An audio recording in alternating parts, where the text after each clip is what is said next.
Hello everyone, তোমরা এখানে দেখতে পাচ্ছ বারাসাত এপিসোডিস বিউটি পার্লারের যে ব্রাইডাল মেকআপ ব্যাচটি রানিং চলছে। তো সেই ব্যাচের স্টুডেন্টসদের আজকে কিন্তু ছিল কলকা প্র্যাকটিস। তো তোমরা জাস্ট দেখো, এখানে কলকা প্র্যাকটিস করছে। তোমরা কলকাটা জাস্ট দেখো। তাদের এই প্রথম হাতে কিন্তু কলকার যে একটা আর্ট খুবই সুন্দর, মানে তাদের আগ্রহটা এতটাই ভালো। কলকা কিন্তু যেমন এখানে প্র্যাকটিস করানো হয় তেমন কিন্তু তারা বাড়ির থেকেও কিন্তু খুবই ভালোভাবে কিন্তু প্র্যাকটিস করে, যেটা কিন্তু এখানে এসে আরও ভালোভাবে কিন্তু তারা কলকা ক্রিয়েট করতে পারে। তো তোমরা দেখতেই পাচ্ছ তাদের হাতের এই প্র্যাকটিস।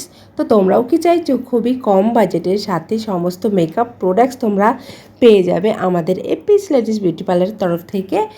তাহলে অবশ্যই দেরি না করে ঝটপট স্ক্রিনে দেওয়া নাম্বারে আমার সাথে কন্ট্যাক্ট করো। এছাড়া কিন্তু তোমরা আমাদের পার্লারেও চলে আসতে পারো। তো আমাদের পার্লার থেকে কিন্তু ব্রাইডাল মেকআপ ব্যাচের জন্য অলরেডি অ্যাডমিশন চলছে। তোমরা যারা ভাবছো অবশ্যই আমার সাথে যোগাযোগ করো।